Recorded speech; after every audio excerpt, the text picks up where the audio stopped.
Hello, and welcome to week 5 of Intro to Public Policy. I hope you all had a good weekend. Today we're going over chapter 6, I believe, or is it 5? Let me check. Hold on. Yes, chapter 6, sorry, of the Birkeland, and Bardock Part 3 and Appendix A. So chapter 6 of the Birkeland goes over agenda setting, groups, and power. And so we're going to talk about the notion of agenda setting, political power and influence on policy agendas, the social process of problem definition, rhetorical and strategic aspects of problem definition, and groups and power in public policy. So let's go ahead and get into it. So the first topic on the docket is agenda setting. And agenda setting is arguably the first stage of the public policy process. So you have the part of the process where you need to identify the problem and start mapping out what you're going to be doing about it to solve it. And this happens by a problem being noticed, people believing that someone, that is the government, can provide a solution to that problem, and then the problem, quote unquote, moving up the public agenda. And the agenda is defined as the list of things being discussed and sometimes acted upon by an institution, the news media, or the public at large. So it's generally all of the things that are being discussed by the public, as well as institutions and the news media. So what is on the public's agenda? What is the most important problem of the day? That's another way to think about what is on the agenda. And generally, when I ask this question around this time since COVID began, COVID has been cited as the most important problem of the era. Police brutality is another big problem. Health insurance is another big one. So I might ask you on a quiz, what do you think is the most important problem or the defining problem of 2021 is, for example. And then we define agenda setting as the process by which problems and alternative solutions gain or lose public and elite attention, or the activities of various actors and groups that cause issues to gain greater attention or prevent them from gaining attention. And so agenda setting is essentially making sure that something comes on the agenda of particular institutions, namely governmental institutions, and also planning out how we're going to solve it. And again, the notion of the most important problem is important here. And then Schatzsnyder defines alternatives as the supreme instrument of power. And we talked a little bit about alternatives last week when we talked about the Bardock book, The Eightfold Path to More Effective Problem Solving. And so the definition of alternatives is the supreme instrument of power according to Schatzsnyder. And generally, the idea that he's trying to get across here is that how we define the possible alternatives or solutions to solve a problem is how we gain or lose power with respect to the agenda. Going to the next slide here, agenda setting continued. We have various definitions relating to different levels of the agenda. So first we have the agenda universe, which is the list of all the possible ideas that could ever be advanced in any society. So this is the most broad level of agenda. It's literally any conceivable idea that could ever be advanced in any society. But then we get down to the systemic agenda, which is like one narrower concentric circle down, which is any issue, problem, or idea that could possibly be considered by participants in the policy process. And then here's the important caveat: provided that the idea does not fall outside well-established social, political, ideological, and legal norms. So I might ask you on the quiz for a definition of, an example of something that falls within the agenda universe, but not the systemic agenda. For example, something that could fall within the agenda universe in any country or any possible universe is the regime of fascism, right? But the systemic agenda constrains the agenda universe in the way that it makes it so the idea on the table does not fall outside well-established social, political, ideological, and legal norms. So fascism would not be accepted as an available ideological stance or regime according to the systemic agenda of the United States. And similarly, we could say maybe communist ideas generally are considered ideas that fall outside well-established social, political, and ideological and legal norms in the United States. However, we do have some influences of socialism in our current policies, and we have over time. But generally, full force state communism is an idea that falls outside the norms of the United States. So it really depends on what we're talking about. In general, what geographic area or what nation state we're talking about when we think about how the systemic agenda constrains the agenda universe. And then one more concentric circle down, we have the institutional agenda, which is a list of issues that is currently being considered by a government institution, such as an agency, legislature, or court. So whatever policies are currently on the tables, or at least the ideas that are currently on the table. And then even narrower to the middle of the concentric circle, we have the decision agenda, which is the agenda that contains items that are about to be acted upon by a governmental body, such as bills, court cases, or regulations. So these are literally bills that are being drafted into law as we speak. So you see how you get from the most broad agenda universe to the most narrow decision agenda.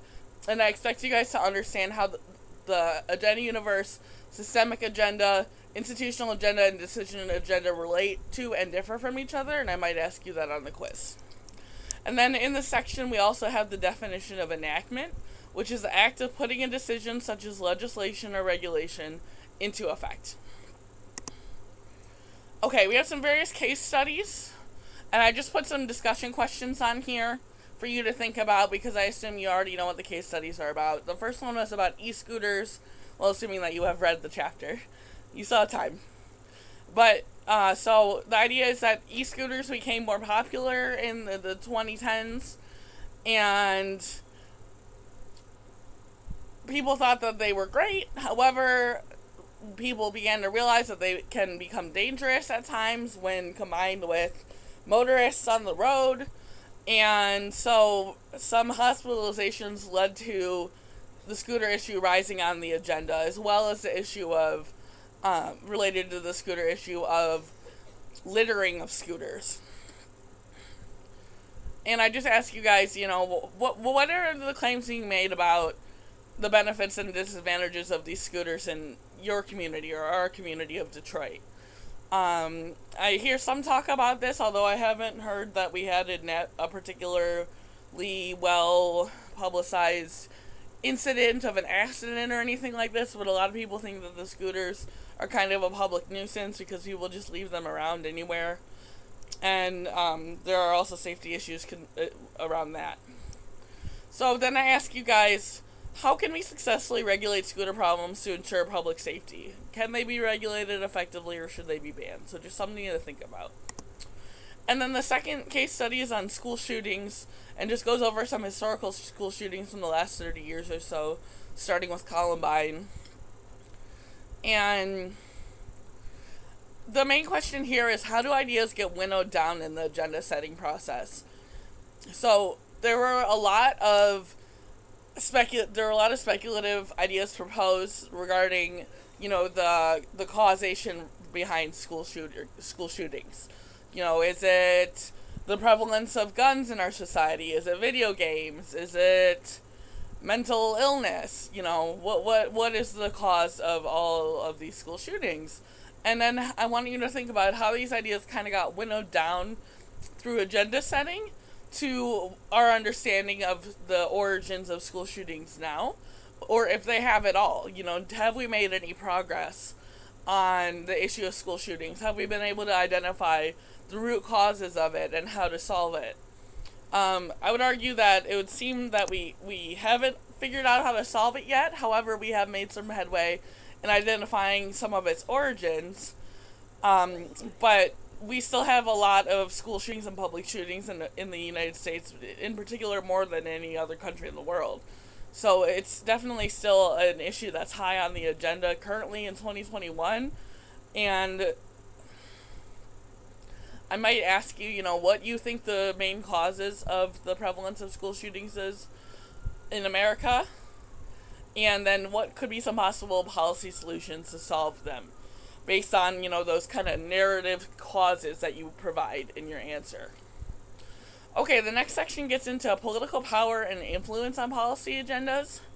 So we know that some groups are more powerful than others for various reasons, as we learned in the last chapter. The main reason that some groups are more powerful than others simply comes down to numbers and their ability to mobilize the interest group's population.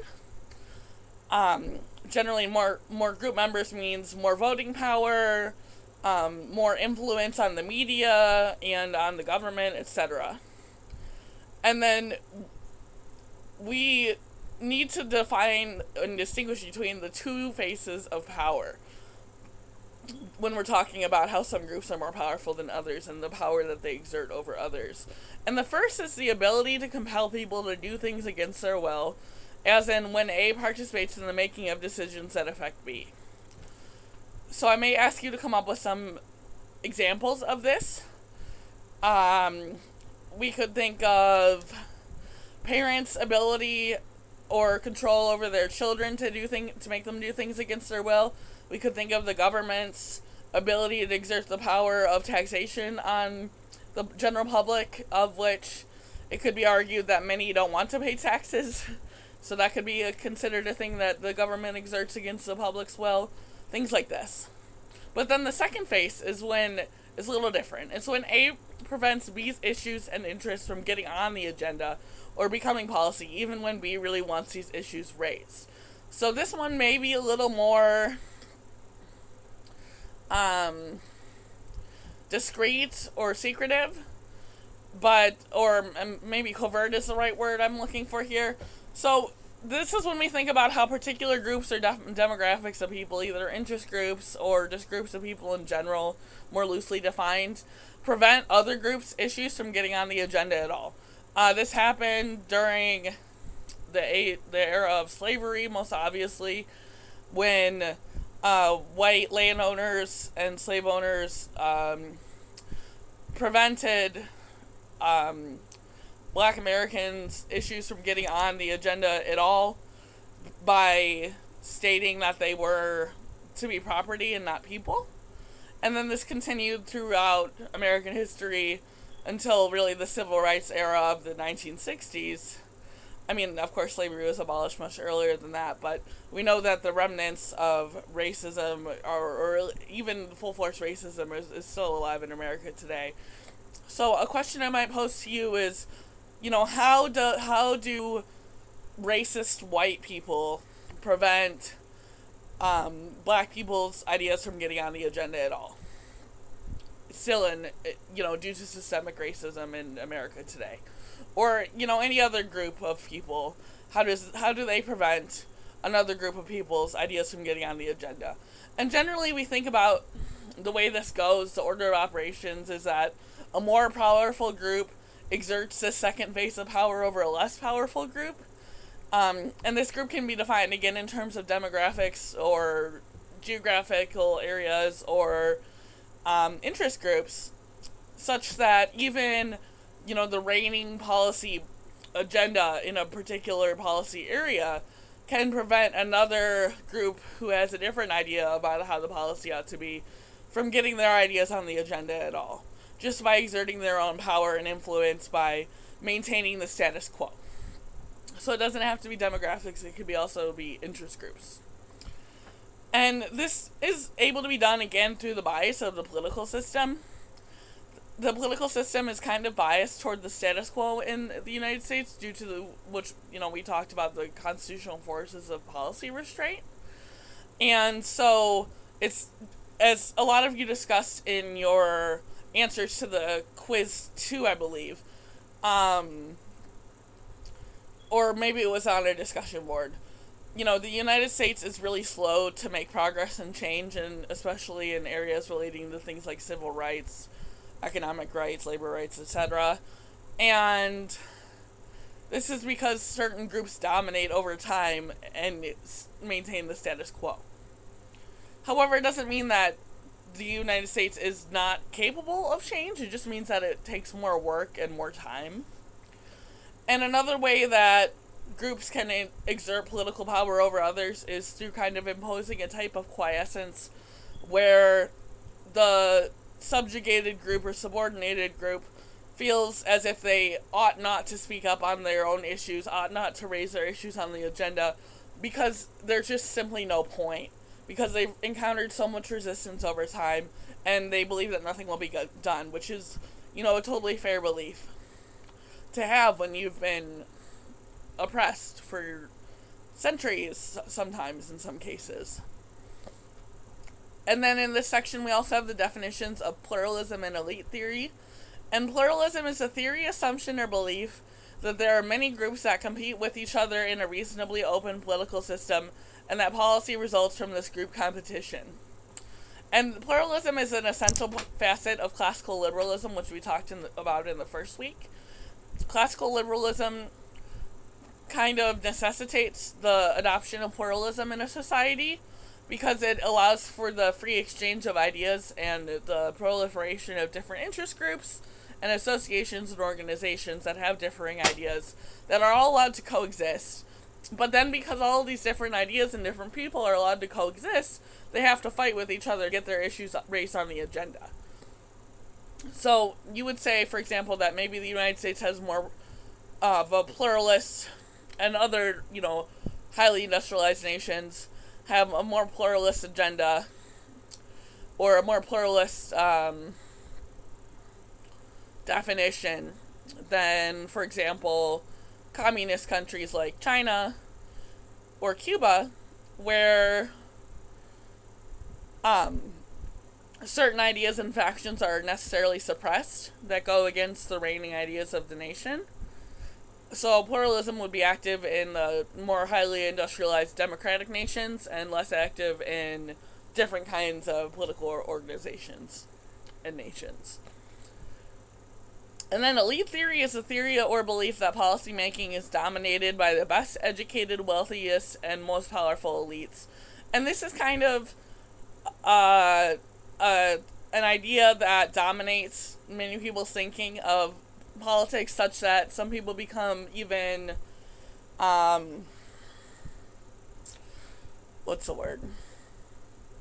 ambivalent about the political process, because they feel like there's nothing they can do unless they have a lot of money or influence or power. And to an extent that may be the case. However, we have seen through grassroots organizations and different social movements that have been mobilized over time that individuals and groups, regardless of how much money or influence they may have at one time, may have more influence over time, especially when they band together to mobilize issues to raise them on the agenda. So I might ask you on the quiz whether you think that pluralism, which is the theory that many groups must compete with each other, regardless of things like being elite or wealthy, or that elite theory, which is a theory or belief that policymaking is dominated by the best educated, wealthiest, and most powerful elites, is more true in the United States. Okay. So then we get into the social process of problem definition. And we have a definition of public goods here. Public goods are goods that, once provided for one user, are provided for everyone, such as national defense or police services. Economists say that public goods are indivisible and non-exclusive because they cannot be divided into parts for individuals to consume, and because one person's use of the good does not deny others the use of the good. So think about some other examples of public goods. Infrastructure, like roads, bridges, highways, etc., national parks, the environment in general, things like this. What are some other definitions that could fall under public goods? And then we have problem definition as an essential process in the policy process, and particularly in agenda setting. And problems can be defined and depicted in many ways depending on who's defining them, the nature of the problem, the goals of who's defining them, and the structure of the political debate. And this is why we again say that problem definition can itself be a normative act, meaning that in defining problem, you are saying how something ought to be or ought not to be, and you're not just saying how something is or isn't. So it's a moral statement. It's a statement of how a problem exists and what someone thinks that should be done about it. And bringing attention to problems instead of just conditions, and we'll get into the distinction between conditions and problems in the next slide, is not only descriptive but normative. And then we have the definition of social construction, which is the process by which issues and problems are defined in society. Okay. Then we get into rhetorical and strategic aspects of problem definition, and we have the distinction between conditions and problems. Conditions are just states of affairs in the world. They are neither good or bad necessarily, they are just how things are. And then when we define these conditions as particular problems, we kind of elevate them from the descriptive to the normative in saying not just how something is, but how something ought to be. By saying it's a problem, we're saying it ought to be changed, right? And then we have the definition of indicators, which are evidence of a problem, often based on statistics. For example, the infection rate of coronavirus right now in Michigan is, I have no idea what it is. I think it's under 10%. But when it's over 10%, we start instituting things like mask mandates and social distance requirements. And so these kinds of statistics about how rampant the infection rate is, for example, of the coronavirus in the United States or in Michigan, can be evidence of a problem. And then we have focusing events, which are a sudden event that can generate attention to public problems or issues. Generally, these are things like natural disasters, terrorist attacks, anything that happens suddenly and unexpectedly. Then we have causal stories, which are a narrative depiction of the causes of a public problem.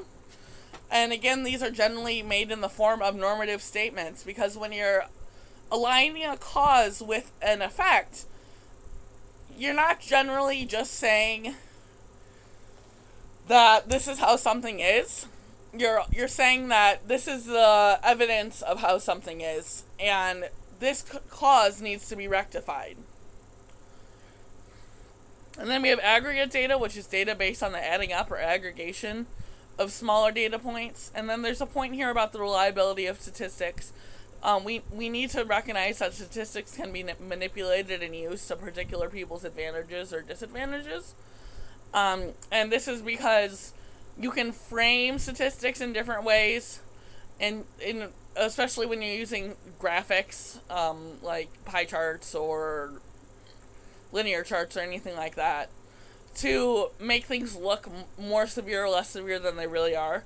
So when you're looking at statistics, always do your own research and come to your own conclusions. Don't just take someone's word for it. It's just a reminder to be wary of how statistics are used. And then an outlier is a case in statistics that falls so far below or above the main cluster of data points that it significantly influences the mean value of all of the data. Finally, on this section, in this chapter, we have groups and power in public policy. We talk about issue expansion here. This can be accomplished through using symbols to go public with a problem or appealing to higher or different decision-making levels. So, for example, court cases can be elevated through state courts to the National Supreme Court, and that is how an issue can be expanded. Or particular instances of police brutality can be used as symbols to go public with a problem, such as in the Black Lives Matter movement. And then symbols are something that stands for something else, usually for a broader concept. For example, the American flag, which often means patriotism, can also be an indicative case of a larger problem, like one person's particular, let's say, unequal access to healthcare compared to the larger problem of people being uninsured in the United States.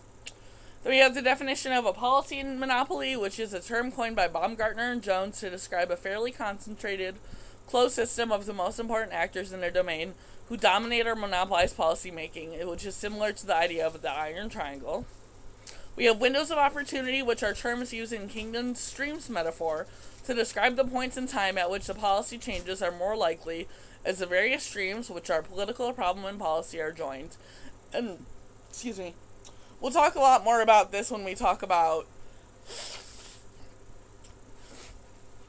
theories of public policy in Chapter 11. Similarly with this next concept, advocacy coalitions, which are groups that come together on the basis of a shared set of beliefs about a particular issue or problem. And then finally, we have NIMBY, which is an acronym for Not in My Backyard, which is the usual local response to the location of unpopular public or private developments ranging from landfills to homeless shelters to wind farms.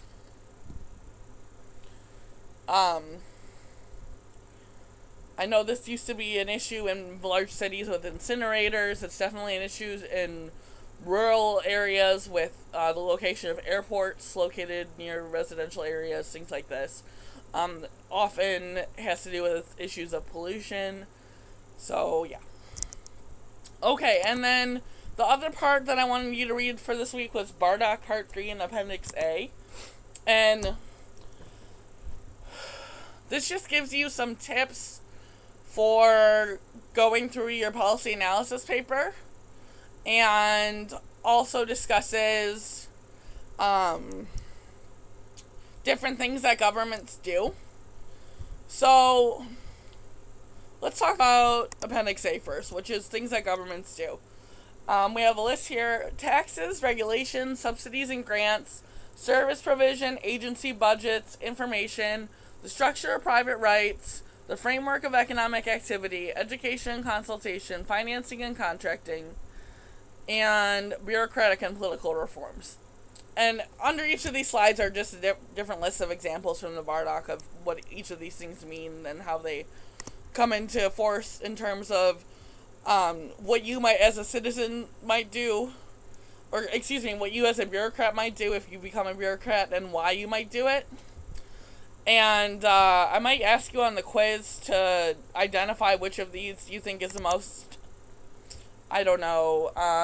important activity that the government does, and then explain by listing, what one of the subheadings under what you might do, using that as an example to explain why that area of action that the government engages in is the most important. So as for Part 3, I'll let you read this one on your own. I don't think it would be much use for me to expound on it in a lecture. I'll get into it a little bit, I guess, here. So, first of all, he talks about handling a design problem, and he notes that you're working on a discrete problem of policy choice in a constrained conceptual space. However, a special case of policy choice arises when the system itself is functioning poorly or when no system exists at all. And this may be the case for many of your policy problems that you're addressing in your policy analysis paper. So, when you're constructing your alternatives, you are maybe thinking about more complex interventions that might be needed, because the system itself hasn't provided for them, or because it can't provide for them because of the way it's structured. And then he talks about how it's a production system, and you're designing a system that will produce a set of desired outcomes. And first, you must fashion a system that will produce what it's supposed to produce in its steady state. And then the second job is to plan a strategy of political and bureaucratic change that will take us from here to there. So your job is both technical and political. So in the way that it's technical is that you're ensuring that your policy alternative will provide a system to solve this problem. And then also you're doing a political and bureaucratic activity in planning a strategy of how we get from point A to point B. And point A is the current state of affairs, and point B is where the problem is solved. So you need to talk about both the technical mechanics about how you're going to get from point A to point B, and the political mechanics how you're going to get from point A to point B. And then for defining the problem, he suggests focusing on a primary outcome by avoiding complexity and focusing on simplifying by means of outcomes and means of constraints. So you can focus on means of outcomes, so how do we get from point A to point B, or means of constraints, such as shrinking the options you will need to explore based on your definition of the problem. Again, since problem definition can itself be normative, your definition of the problem may prefer some alternatives and exclude some others. It may allow for some alternatives by not allowing for others.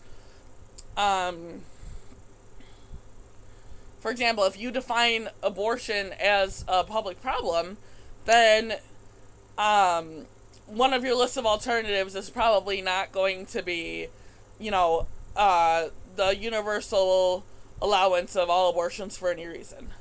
Because your definition of the problem precludes that kind of legislation. Your alternatives will be instead more focused on how to restrict abortions. And similarly, if you want to say that abortion is a problem because of how it's handled, or because that abortion is a woman's right or something like that, then you probably don't want to say that abortion should be banned outright, because of how you're defining the problem of abortion. Instead, your alternatives will fall between something like, allowing all abortions for any reason, or allowing abortions only in the first trimester, or only in the first 2 trimesters, or something like that.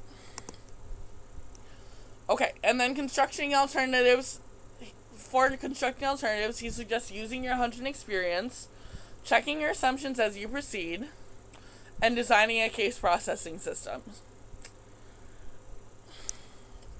And what he means by case processing system is how do we handle case by case as we go up the arenas of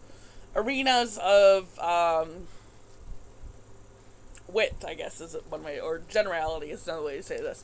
So, first you're considering individuals or other entities, then you're understanding how a single representative case will be handled by your design, then you're scaling up to understanding how the program might handle a moderately large population of moderate heterogeneity, and then finally, you're understanding how such a program might be completely managed. So, when you're constructing alternatives, it's useful to start with individual cases and then work your way up. And then selecting the criteria, which is meaning that the primary value to focus is whether or not a projected outcome will solve the policy problem to an acceptable degree. And your criteria might be of several types. It could be about maximizing certain conditions, could be about satisfying conditions, it could be about conditions for which there more or less is better, could be about meeting the target level for whatever serves as your primary objective. And generally, criteria are things like efficiency, effectiveness, equity, fairness, justice.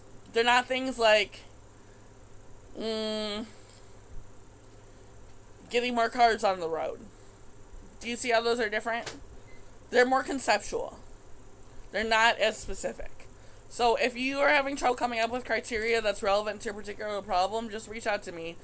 Again, I'm still looking at papers. If you sent me yours, by the way, I'll have it back to you within a few days. But,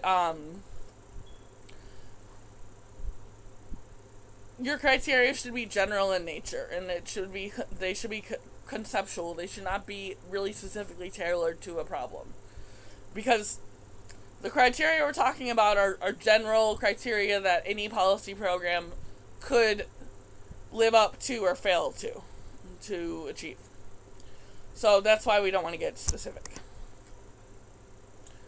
And then in projecting the outcomes, it's important to note that you cannot know whether the system will actually produce the targeted outcomes according to your criteria, so you have to use mental testing, involve your friends and allies, and use a devil's advocate. Use someone that maybe doesn't agree with your idea, and then could give you some counter arguments to it, and then see how you can work around them.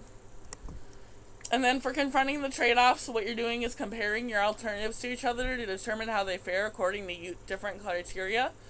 Use commensurability and multiple perspectives and different stakeholders here. You want to make sure that your criteria can be compared to each other, and also you want to determine which criteria is the most important and which is the least important here. And you want to involve the perspective of multiple different people who might be, stakeholders in your problem. And then finally, you're going to design a transition strategy to get us from here to there. And in doing this, you can start with the current state of affairs and work through each stage of the policy cycle, which is defined in Chapter 1 of the Birkeland. Okay, if you have any questions or comments, concerns, anything like that, reach out to me. If you've missed any quizzes, reach out to me. We can discuss how you can make them up. If you just want to talk about public policy or anything in the course, my office hours are on Monday from 9 to 11 a.m. So it was earlier today. If you can't meet during then, let me know and we can meet another time. Otherwise, I hope you all have a great week, and I will see you next week. Bye.